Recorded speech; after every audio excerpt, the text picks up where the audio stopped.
ลืมแล้วบ่บ้านนั้นโอ้โอ้ความสัมพันธ์จึงเริ่มห่าง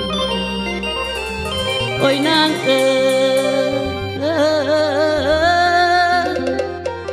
ยินแต่เสียงเขาลือบ้านางหนีจากอ้ายไปมีสู่อยู่ต่างแดนโบโนสัญญาหักจอสายเริ่มก่อพัดนางหายสงสารเล็กหัวใจหนุ่มนาได้นอนกุม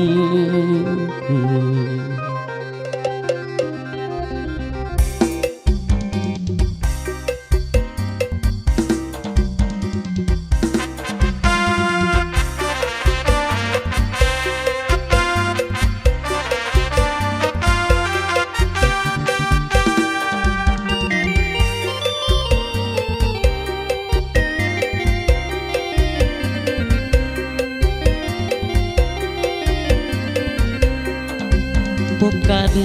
มันเก็บมากจองภาพเฮาทั้งสองน้องคงบ่ลืมจากไปหลายปีอายซึ้งคิดถึงบ่ลืมวันที่เฮาพบกันเสื้อแดงหมวกดำน้องใส่เกือบผ้าไปนุ่งสิ้นไหมเก่า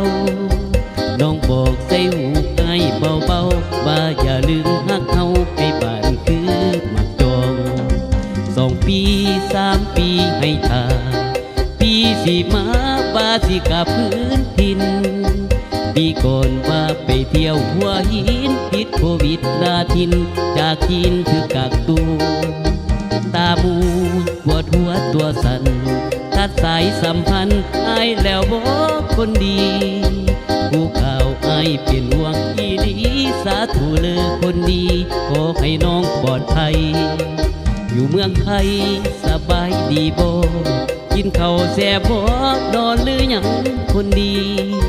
อยากให้ไปตั้ง5-6 ปีเจ็บมากจองปีนี้ที่คืนมาอยู่บ่คืนมาบ่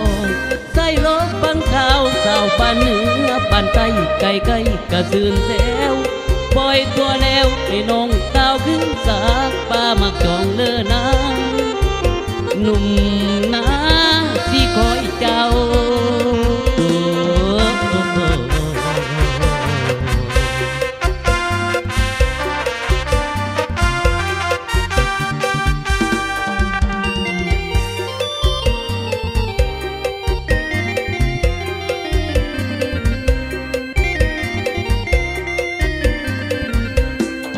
อยู่เมืองไทยสบายดีบ่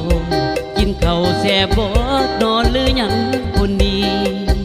จากอายไปตั้ง5-6 ปีเก็บปากจองปีนี้ที่คืนมาอยู่บ่คืนมาบ่ใส่โลกฟังข่าวสาวบ้านเหนือบ้านใต้ไกล